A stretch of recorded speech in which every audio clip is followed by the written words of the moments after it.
मृणालिनी, तुम्हाला काय वाटतं की ही जी एक प्रकारची अडचण निर्माण झालेली आहे महायुती आणि खास करून आघाडीला, की त्यांच्याकडे चेहरे काही आहेत पण ते चेहरे त्यांना समोर आणता येत नाही आहेत मुख्यमंत्री पदासाठीचे म्हणून, ही जी अडचण आहे या अडचणीतनं राष्ट्रवादी काँग्रेस असेल किंवा अगदी भाजप शिवसेना असेल हे बाहेर पडतील येणाऱ्या काळामध्ये असं तुम्हाला वाटतंय?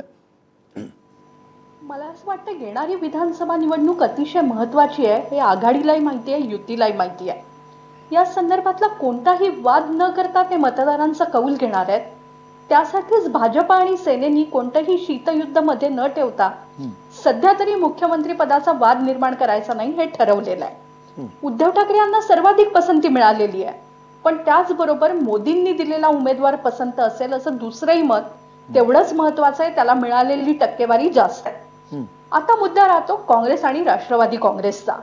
प्रकाश पवार सर आता म्हणाले की खरं या काही महिन्यांच्या कालावधीत हे दोन पक्ष कशी वाटचाल करतात, पण दुर्दैवानी चित्र असं दिसतंय की मुख्यमंत्री बदलायचा की नाही बदलायचा याविषयी काँग्रेस 3 दिवस घोळ घालतेय, त्यातनं बाहेर काहीच येत नाहीये.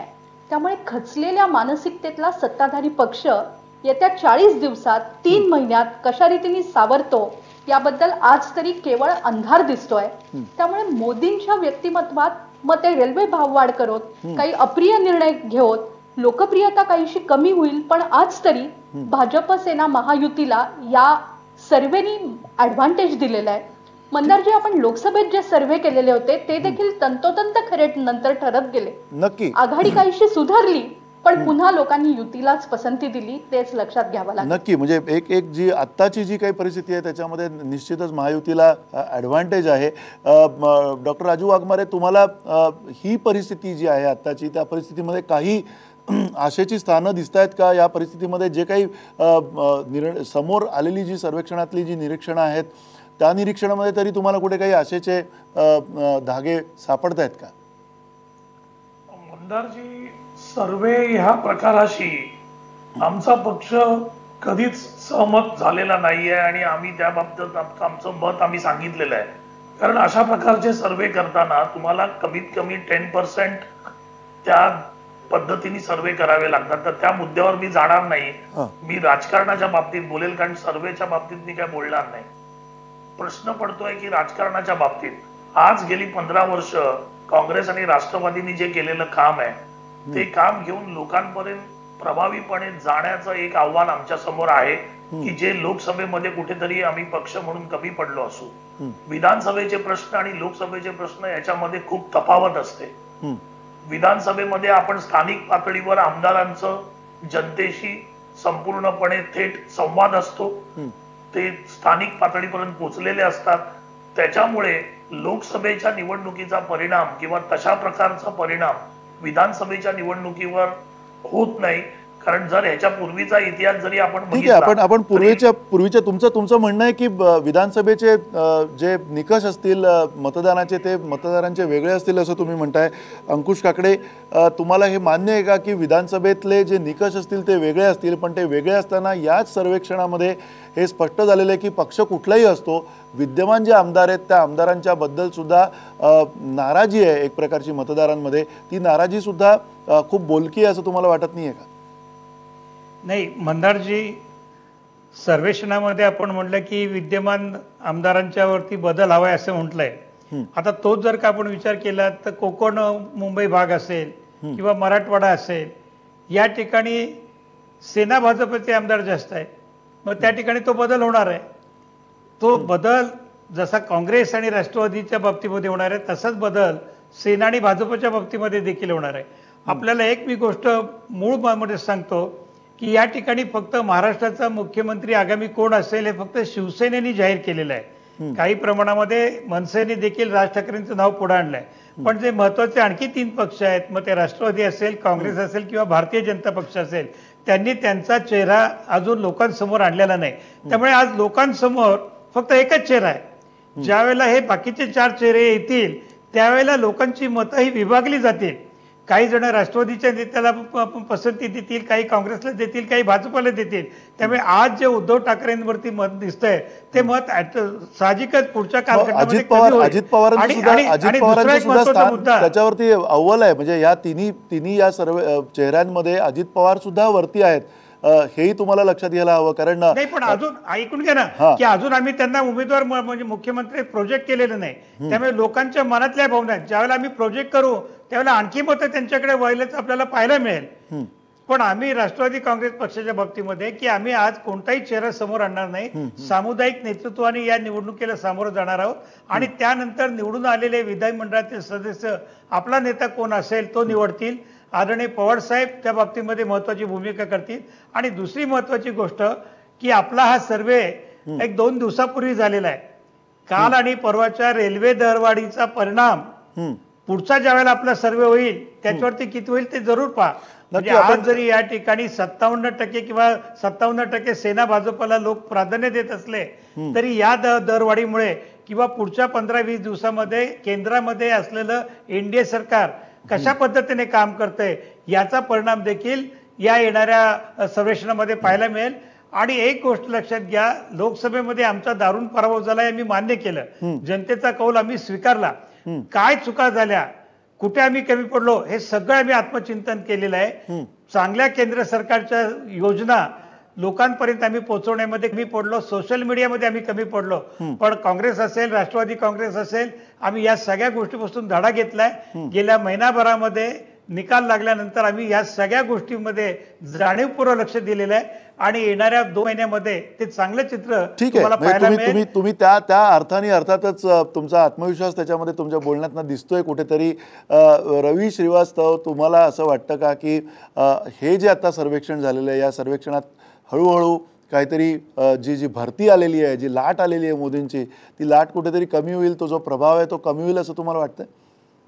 जैसा मंदार आपने बताया, ये सर्वे उस पीरियड के दौरान हुआ है जो अभी पीछे का 1 महीने का पीरियड गया, जिसमें जो इलेक्शन के बाद की प्रोसेस थी तब तक जो मोदी जी का प्रभाव था वो इसके अंदर स्पष्ट रूप से दिखाई दे रहा है.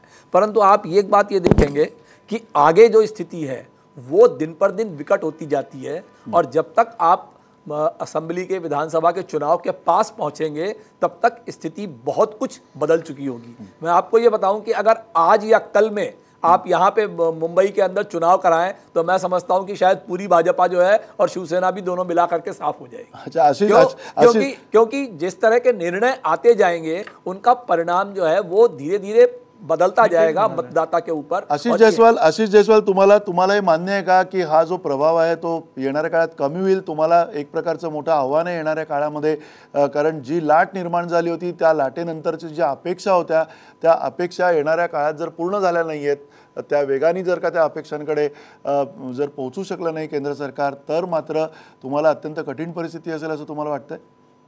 नाही, अपेक्षा निश्चितच पूर्ण होतील आणि पूर्ण देशाच्या जनतेने ज्या अपेक्षेने माननीय नरेंद्र मोदी यांना देशाचा पंतप्रधान केलेला आहे, या देशामध्ये सुशासन आणण्यासाठी तर निश्चितच मला पूर्णपणे खात्री आहे की या देशामध्ये सुशासन येईल आणि चांगली राजवट माननीय नरेंद्र मोदी करतील.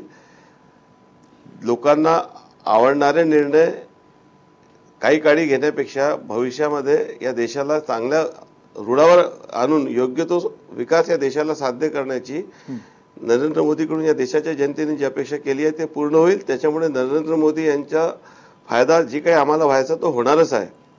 परंतु विधानसभेच्या निवडणुकीमध्ये आणि देशाच्या लोकसभेच्या निवडणुकीमध्ये वेगवेगळे परिणाम असतात. मागच्या 15 वर्षामध्ये आघाडीच्या शासनाने केलेलं काम आणि 95 ते 99 मध्ये युतीच्या कालखंडात महाराष्ट्राचा मुंबईसह झालेला विकास हे महाराष्ट्राच्या जनतेने पाहिलेला आहे. महाराष्ट्राची जनता कधीच काँग्रेस आणि राष्ट्रवादी काँग्रेसच्या सरकारला राज्याच्या सत्तेमध्ये यावं अशी त्यांची इच्छाच नव्हती. आताही मागचाही जो सरकार आलाय तो डिव्हिजन ऑफ फोर्समुळे आलेला आहे, त्यांना मान्य करावं लागेल. त्यामुळे सन्माननीय दोन्ही सदस्यांनी जी गोष्ट या ठिकाणी नमूद केलेली आहे त्या मताशी मी सहमत नाही. माननीय उद्धवजी ठाकरे हे मागच्या 15 वर्षापासून त्याच्या पूर्वीपासून जे महाराष्ट्रात गावागावात फिरले, पूर्ण महाराष्ट्र त्यांनी पिंजून ठीक आहे, काढला. तो विषय आपला झाला. त्याची शेतकऱ्यांच्या- पावती त्यांना त्या निकालामध्ये आपल्याला मिळाली. आपल्याकडे वेळ नाही, कमी आहे, let me वेळेच्या अभावी complete. अशीच वेळ कमी आहे आमच्याकडे. प्रकाश पवार, तुम्हाला थोडक्यात जाता थोडं आम्हाला विश्लेषण ऐकायचं आहे तुमचं, कारण या सगळ्या सर्वेक्षणामध्ये अनेक अर्थ दडलेले आहेत. त्या अर्थामधला सगळ्यात महत्त्वाचा प्रश्न तुम्हाला हाच विचारायचा आहे की जो नव मतदार होता, जो युवा मतदार होता, आणि त्याबरोबरीनं आता जे सांगितलं जातं की विधानसभेमध्ये जे स्थानिक प्रश्न आहेत, स्थानिक मुद्दे जे आहेत, तेही तितकेच महत्त्वाचे ठरणार आहेत, निर्णायक ठरणार आहेत. आणि या संपूर्ण सर्वेक्षणामध्ये जे कुठल्याही पक्षाचे असोत, पण जे आमदार आहेत विद्यमान, त्यांच्या विरुद्धचा जो रोष आहे, त्या सगळ्या गोष्टींचा परिणाम कसा होणार आहे, येणाऱ्या काळामध्ये कसं दिसेल येणारं चित्र, काय वाटतं तुम्हाला? मला असं वाटतं की भाजपला एकट्याला 27% मतं असणं हे खूप मोठा आकडा आहे आणि या सर्वेमध्ये तुमच्या भाजप त्याच्यामुळेच पुढे असलेला दिसतोय. आता राहिला मुद्दा दुसरा की तुम्ही म्हणता स्थानिक ठिकाणचे लोक, म्हणजे स्थानिक ज्यांचे विधानसभा मतदारसंघ आहेत आणि त्या स्थानिक विधानसभा मतदारसंघ ते जपतील. म्हणजे उदाहरणादाखल एखादा मतदारसंघ घेऊन सांगायचा झाला तर त्या मतदारसंघामध्ये त्या व्यक्तीचा प्रभाव असेल किंवा त्या मतदारसंघाला पाणी हवं असेल, त्या मतदारसंघाला वीज हवी असेल, तर ते तिथल्याच व्यक्तीला पुन्हा निवडून देतील, असा त्याच्याबद्दलचा एक अर्थ आहे. परंतु मला असं वाटतं की याच्याबद्दल कमीत कमी मतदानाची आकडेवारी ही 25%च्या आसपास तरी असावी, तेव्हा ती गोष्ट करता येऊ शकते. आता राष्ट्रवादी काँग्रेसची आणि काँग्रेसची आकडेवारी त्याच्या आसपास जात नाही. ही जेव्हा आकडेवारी तिथपर्यंत नेण्याचा प्रयत्न केला जाईल तेव्हा स्थानिक विधानसभेचे मतदारसंघ ते लोक जिंकू शकतील, अन्यथा ही गोष्ट अशक्य कोटीतली आहे.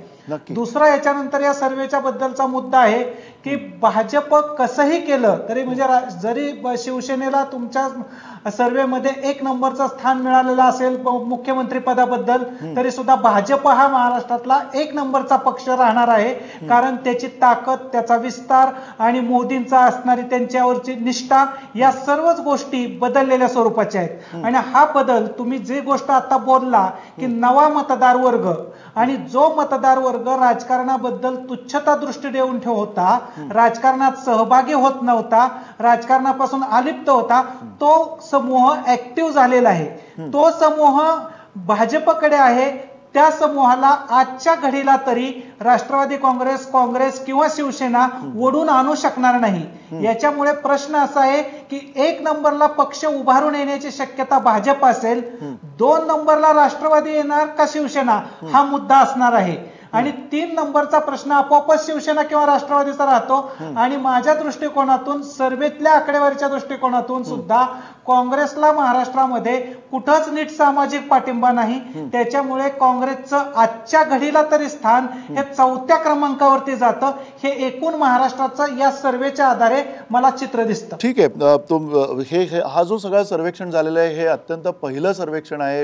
येणाऱ्या पुढच्या काळामध्ये जसं निवडणुका जवळ येतील परिस्थिती बदलत जाईल. अर्थात हे निरीक्षण बदलेल का, हा सुद्धा एक महत्त्वाचा मुद्दा आहे. त्याच्यामधला आपण सकाळ माध्यम समूह सातत्यानं जो वेध घेत राहणार आहे, प्रत्येक विधानसभेमध्ये जाऊन तो वेध आम्ही तुमच्यापर्यंत इथून पोहोचवणार आहोत. आपण सध्या ही चर्चा इथेच थांबवतोय. धन्यवाद, नमस्कार.